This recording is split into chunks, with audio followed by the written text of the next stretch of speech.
So this song is called Adonai, which some of you know is the name for God in the Jewish.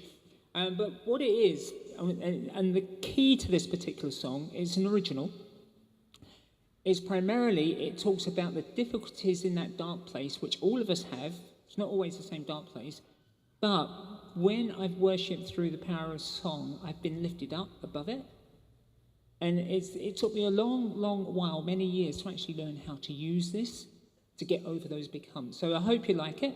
It's quite beaty, so feel happy to clap if you want to. And it goes something like this.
Right, so here we go then, Steph. I've tried to put the easy ones at the front. Oh, so, okay. I feel a lot better. Go on then. So, what age did you realise you were born in the wrong body? I never realised I was born in the wrong body. I was suffering from photosensitivity with the skin, male-driven, huge amount of rage. I spent time in psych unit. I went through 7 major hospitals. No one knew how to treat me. And it was only by working at University College London as a technician, and I've moved from chemical engineering, where I started to learn a little bit about estrogens. Then I worked in the psychology department, and they wondered at a third-year leaving party why I knew so much about the works of Masters and Johnson. I don't know if anybody knows who Masters and Johnson are. They're a very famous sexologist. And I went to the university library because I needed to find out what was happening to me because it didn't make sense.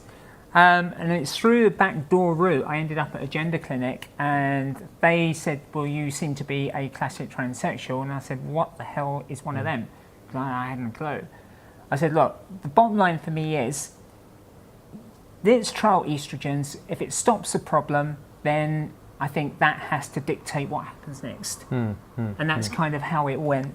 So I can mention the doctor's name because he's no longer alive. Right. It was John Randall. And if ever you've heard anything about John Randall, he's a nasty piece of work you could ever meet in the NHS. Not a person you want to have as your consultant, believe you me. And he's very dictatorial. But what we did discover was after about 6 weeks on man-made estrogen therapy, suddenly all the conditions subsided. My whole character spun around 180 degrees. I became nicer. I became much more settled. No skin allergies to sunlight or bath water. Everything just calmed down. I mean, what were you feeling? Because you suddenly... Survival. That was the only criteria. Because what I was faced with was either a very long spell in hospital. Suicide wasn't an option because it had been tried, and that's what took me to psych unit. So that was not an option. So the only other option was estrogen therapy. However, John Randall did give me 3 wonderful options. Well, and he said to me, you can have estrogen therapy. Yeah. We can remove part of your brain. Which I thought, well, thanks very much. Yeah, no. It's absolutely true. This is 1979 we're talking about, so it's quite a way back. Or we put you on the therapy. So, there wasn't Hobson's choice, I think they would say. Yeah. So how did that progress then? I mean, you said you decided you wanted to go down this transition route. I mean, was that easy? So I went back to him and I said, okay, I think the hormone therapy worked. It's cured everything. GP absolutely over the moon, but he didn't realise the long-term impacts. It was only when I said to him, to my GP, in front of my ex, because I was married at the time with 2 kids. So you can imagine it's even further complicated. We were also in a Baptist church. That's another complication, which is a story in itself. And we just prayed as much as we could. I don't know what to do about this. And I asked John Randall, is there any lessons I can go to? Is there any? And he said, yes, there are, but I'm not letting you go. I said, but why? I mean, there's no other way of doing this. And I couldn't figure out how to work this out. It was becoming more and more challenging as the days were going by. I'd like to unpack your feelings a little bit more. I was going to mention it if you didn't. Yeah, because you just talked about you had 2 kids. Yeah. You're in a church, which obviously wouldn't understand at all. I suspect what you were feeling, what you were going through, particularly dealing with relatives, friends. I mean, I think walking into church one Sunday when everybody knew what was happening was like standing at the parting of the Red Sea. As I walked into the church, it just went like this. And I thought, that's one of the most loneliest moments anyone could ever experience. And I said to God, I don't get it. I don't understand it. I'm praying about it. All I can do is follow where this is leading because I don't know if I'll survive it. All I know is that this has worked and it's worked really well, but I can't stay in the family unit because in about 2 years' time, I'd feminised so much, it was just impossible to stay in the family unit. 2 sons. Can I ask a bit more about that? I mean, it's quite deep, isn't it? But I've got kids, so a number of people here have. How was that? How old were they when you were going through that? Young. Very young. Very, very But young. as they grew up over the years, you would have to have explained to them what you were going through. I mean, that must have been pretty... I wasn't permitted to go to birthdays. I wasn't permitted to attend any of their big events because the changes were so dramatic.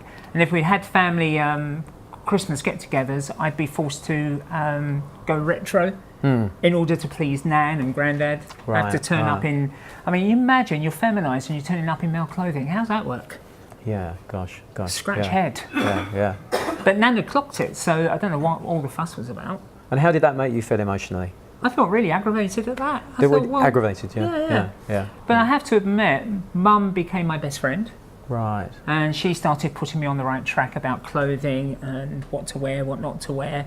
Then I started searching around for anyone that could teach me deportment, voice coaching. Right. and I just absolutely 150% applied myself. Yeah. Yeah. Because I thought, if I'm going to survive this, you have to remember, we didn't have internet. We're talking 1979, early 80s. There weren't mobile phones. There's hardly any information. So you can imagine the scenario. So you're kind of blind. You don't know quite what you're doing. Yeah. And it got a bit hairy on the streets. And sadly, I lost quite a number of people through the man-made hormone therapy that was causing blood clots. So I lost a lot of friends back in those days. Really? And then I realised that I'm going to have to become very learned for myself if I'm going to survive this. And I came close to losing my life twice. Yeah, yeah. And so your mum went on the journey with you. Obviously, that must have been. She was my best mentor. Was she? Yeah, one of the best friends. Were there other friends that journeyed with you? I mean, existing friends as opposed to new friends? Most existing friends kind of just vanished. Did they? Yeah. And I thought, well, okay. And then there were new friends. But once in a while, even non-Christians did some of the most amazing things for me back in those days. I was training in martial arts only because I knew that I had to defend myself on the streets of London. Yeah, right. And I did get surrounded by a gang once that were threatening me. And I said, well, before any 8 of you that got me round in a circle, I said, I'll take 3 of you out before you even get close. And they looked at me absolutely, completely stunned. Yeah, yeah. I said, you don't believe me? Then watch. Yeah. And that was it. They just said, no, you're SPG, we're off. That's pretty brave. SPG was Special Patrol Group, yeah. Which was like TSG with the police. Right, yeah. So I thought, right, that sorted that lost hell. So you were in the police? Not back then. No. Not back then. No. We'll come on to because your later history. Yeah. Just talk about other people again. There's a question here about how did people's opinions and comments impact your decision and transition journey? Right. So other people's opinions and like comments. That question. Yeah, it's quite deep, isn't it? Because I was going through those first initial 5 years, and it was hell on earth, to be honest. I got spat at, I got all kinds of abuse on the streets. And I came out with this, being a bit of a scientist, working at University College London, I thought, I know, I'll use a mental measure so that for every time I'm spotted in a month, and I counted how many times I'd be spotted, meaning that somebody has read that I'm not exactly as I'm presenting. Yeah. As that figure went down, I knew that I was succeeding. Right. Now, I know that may seem quite strange, but it's one way of actually measuring how well I was doing. Yeah. And I thought, that's got it. And then my young brother and I concocted this wonderful idea that we'll do some photographs and to see how that would work out. And all of us were surprised that I looked absolutely feminine in these photographs. Right. So then we thought, oh. And the secretary of the Martial Arts Club did one of the most nicest things anyone's ever done for me. And he said, I've got an envelope for you, Steph. And I said, George, what's that? He said, it's just a little something because I know you're going to go in for this particular surgery, gender surgery. I said, oh, okay. When I opened it up, it's 500 quid cash. Right. Yeah. And I was like, oh my goodness. And I was just absolutely, I said, gobsmacked. I'm not going to pay you back on this. He said, all I ask you to do is pass it on. Yeah. And I thought, wow, that taught me such a big lesson. Yeah. What a giving heart. One of the things I read in your book was you talked about, because I thought about the physical side, that's and the surgery, and that to me was, well, it's all about that. But actually, what you said was it isn't. There's a huge other area, the psychological, you were saying learning to be a woman and things like this. How long did that take, and how did you embark on that? There's not an end process to this. It's a continuous learning process. But as I said, using those measures, I can actually kind of work out how well or not well I was doing. Yeah. And as I improved, I needed some cosmetic facial work. So, because John Randall, the consultant, wouldn't let me stay on the course of therapy unless I'd had some facial work done. Now listen to this, NHS, he's recommending it, but he won't let me use the NHS for it. Oh, so right. You're going to have to find the money yourself and pay for it. And I thought, oh, thanks very much. And that was a struggle. How did you do that? That was a struggle, but I had a good bank. And I went and spoke to them, and I said, I want a loan for this. And I said, yeah, okay. And so long as they're happy that you're paying it back and you're working and you're not defaulting, they'll just loan on and on and on. Yes, right, right.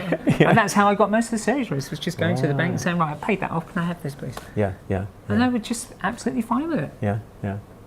It's another one, we've sort of touched on it, but maybe open up a little bit more. Okay. Really, how you were treated by the general public when you first started to transition. I mean, all of us in the LGBT community find at times, we've had negative kind of feedback towards us. But I mean, you mentioned once with the 8 people in the street, but I mean, just people generally. I had found that being interviewed by some of the magazines and some of the neighbours reading the storyline, and the neighbours also knew Mum. So when they realised what was happening with me, they became quite protective. Really? Right. And I thought that was absolutely brilliant because I was completely honest with them. I wasn't trying to hide anything. I said, this is what's happening. So, so take it or leave it. Dealt with it. Aunts and uncles, most of them just said, oh, we don't want to know you. Yes. And I thought, well, okay, fine. That's all right. God wants me. Yeah. Well, I'm going to do one more question because you're going to sing to us again in a minute. I am. But I've got one more. This is total left field question. Ooh, so I'm going to let you read it before I read it out, Okay. because I'm not sure whether you'll be able to answer that one or not, but I'm going to What do you think about testosterone blockers? Blockers for kids. Okay, my view is young people at that age need time to actually process what's happening to them.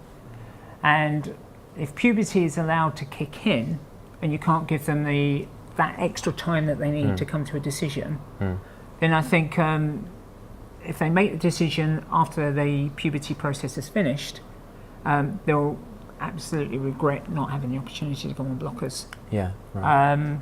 I think blockers give the opportunity for the young person to start deciding which direction they want to go in. Okay. Yeah. That's just my personal opinion. Yeah. But I think it's a fairly good thing, because if I'd known this was happening to me at that sort of age, then I certainly would have gone down that route with blockers. And there would have been no education of any kind, I guess, No. at that age. And I mean, I know with your experience, we'll maybe mention that in second bit with the police and what you're doing, and you've had a lot of influence, particularly in that whole area. But what about education for young people in this sort of whole area? In terms of hormones? Well, yeah, and sexual identity and gender and this sort of thing. I mean, do you have any opinions on that? I think it's an added complication for young people when they're facing that kind of formative age range, and they're not quite sure what's happening. Their bodies are changing, unless they're on these kinds of things. Kind of things, yeah. And having to deal with all those emotions, all those hormones kicking in, and all those upheavals, and having that as an added complication, and I think that can be very depressive if they don't know how to handle that. Right. Yeah. And I think that's where a lot of education about dealing with the life issues. I mean, this is all kind of practical medical stuff. Yeah. But if they could get inputs about how to deal with the life issues, I think they'd be much more stable and much more better placed to make those informed choices. Yeah. That's, again, just my opinion. Yeah. No, I was wanting to hear that. Well, let's take a break now. Are you going to sing another song? I am. I've got a load more questions here for you. Oh, lovely. I want to see your glory as Moses did, flashes of light, roars of thunder. I'm not afraid. No, I'm not afraid. Show me your glory. Show me your glory, oh Lord. Show me your glory. Show me your glory, oh Lord. I'm awed by your beauty. I'm lost in your eyes. I want to walk in your presence like Jesus did. Your glory surrounds me. I'm overwhelmed, but I'm not afraid. I'm not afraid.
has found me just as I am. I'm empty-handed, but alive in your hands. We're singing Majesty, Majesty. Forever I'm changed by your love, in the presence of your Majesty.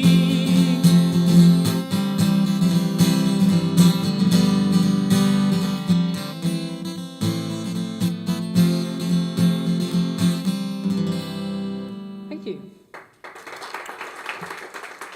These questions are more about your faith, but I just wanted to ask you a general comment about your faith, particularly for some of us here, maybe who maybe, well, you know, may not even call ourselves a Christian. What does your faith, you know, faith in God, go right back to when you were young, or and how did that impact everything that you were going through over those years? I think, right, okay, that's more than just one question. It's a big question, It's a isn't big it? question, Yeah, okay. yeah, sorry, I did open it. But. I was baptised about 15, local Baptist church. So but- brought up to believe in God by family? No, or? I was dragged kicking and screaming Okay. to the Right. youth club at the local Baptist church at the age of 15, because I was a very isolationist kind of young person.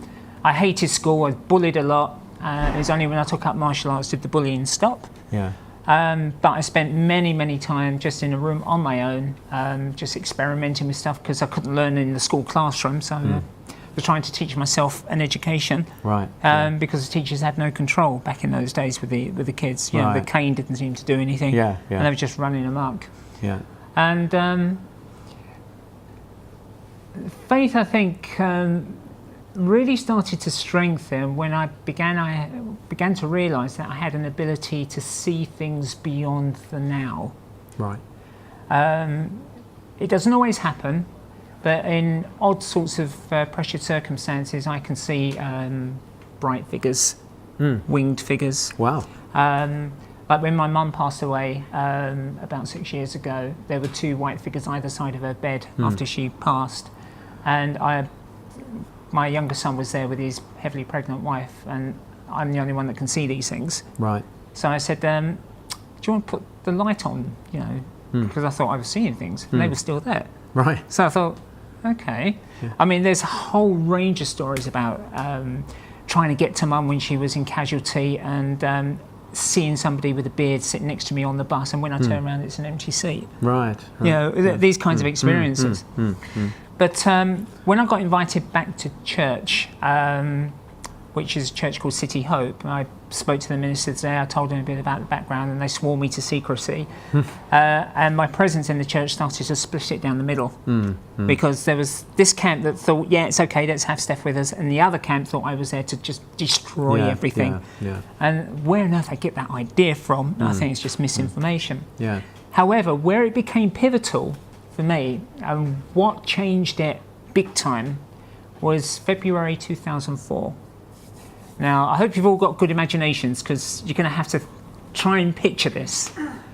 Church is crammed, packed to the rafters.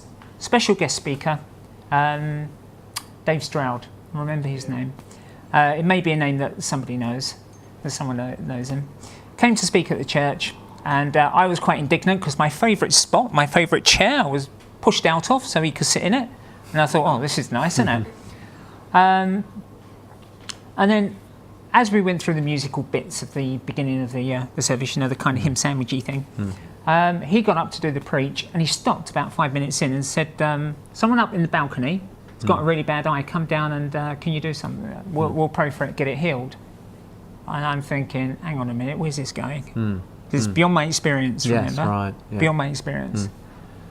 And then all of a sudden I hear this moaning, and I turn my head to the left, and our minister's wife is on the floor, with one hand holding onto her husband. And I thought, oh crumbs, I better get my mobile out and phone 999. And she's bright-eyed doing this. No, don't. And I thought, what is going on here?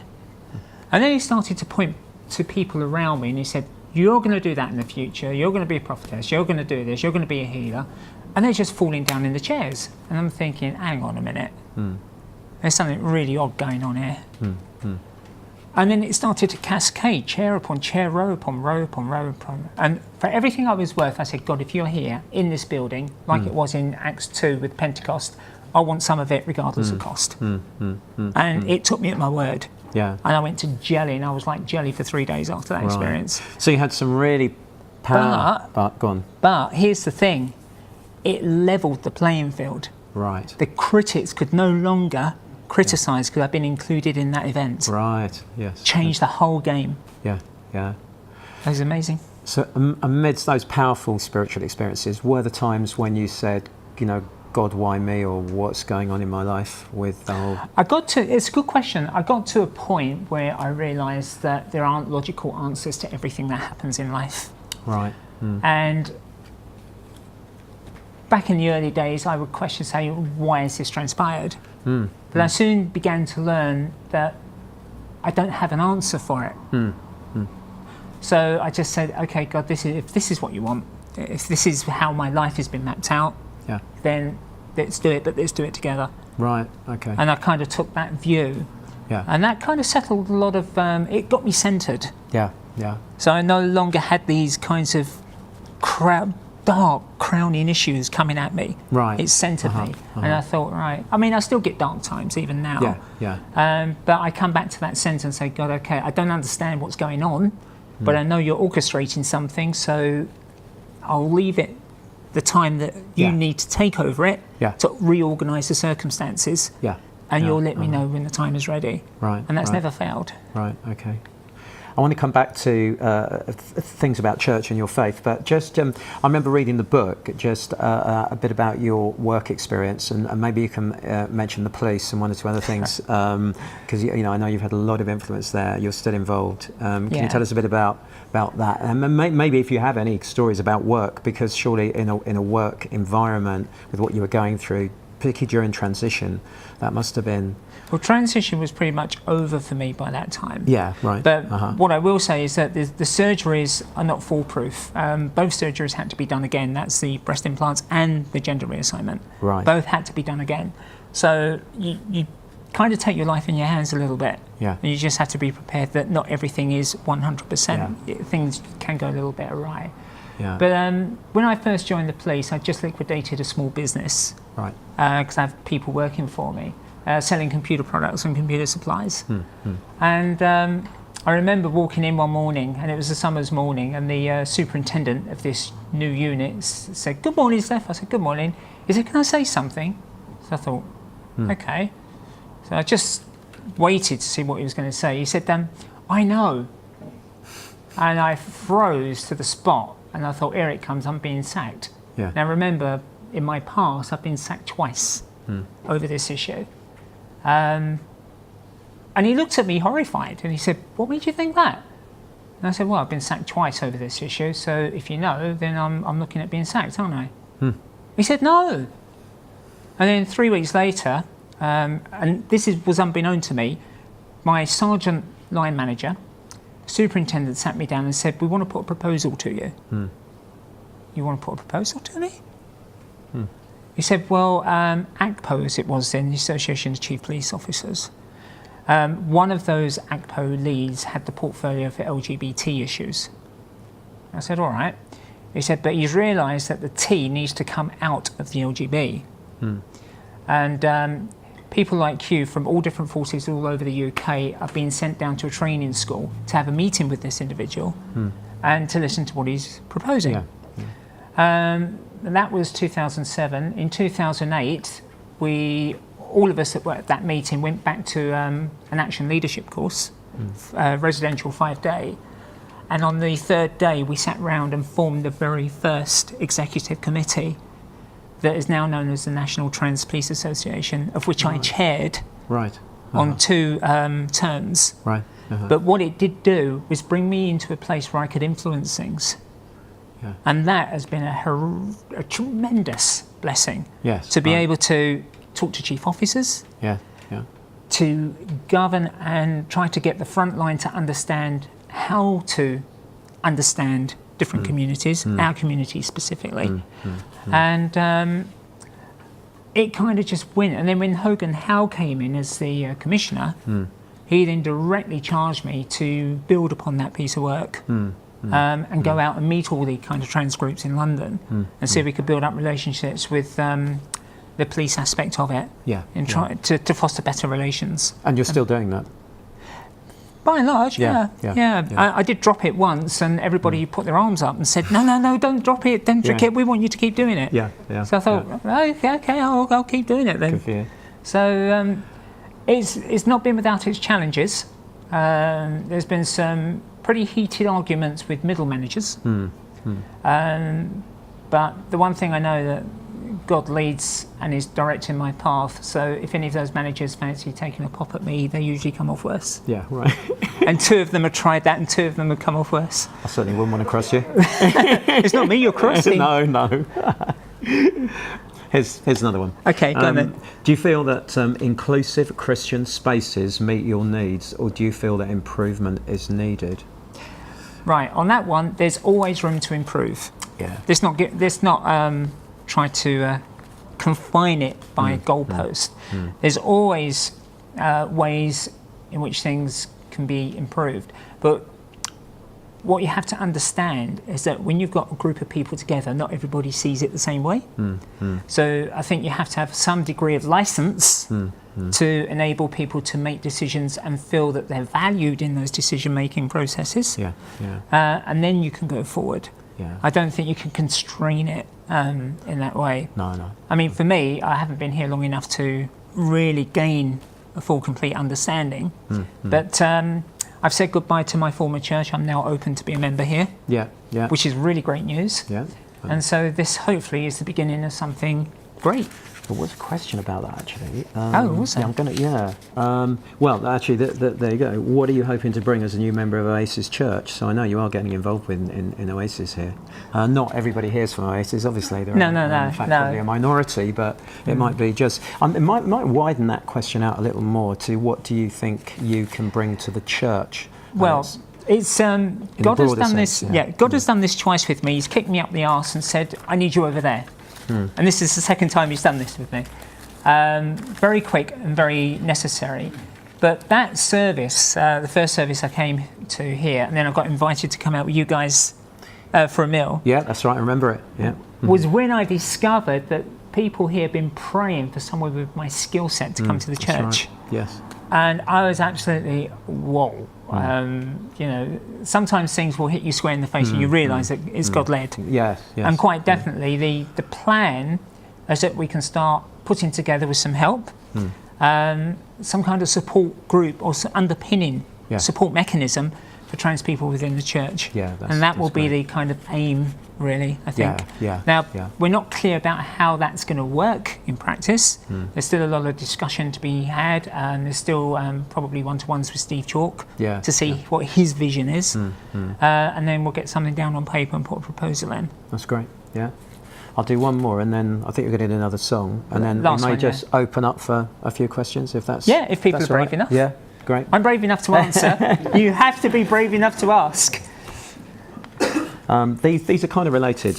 Your hopes and aspirations for where the LGBT community should be in the next 10 years, and what does the LGBTQI community do well today, and what could it do better? So they're kind of related. I guess your hopes and aspirations. What do we do well, and where should the whole community be going, particularly as a trans person? I can answer that just by looking around the room. Because if you look around the room, we're all from different backgrounds, we're all from different perspectives, we all have different opinions, but we are here together. And I think the strength of anything is when people are together and move in with one particular voice. Okay. And for me, I think the more we get to understand each other and the nuances of each community, I think the better it will be going forward. Lovely, thanks, Steph. Right, okay. This was actually played on radio. I recorded it in my home recording studio. It's a song called Sleep, but it's played with slide guitar. So I hope you enjoy it, and do feel free to clap. You look all a bit stiff through these songs. You're just like frozen to the spot.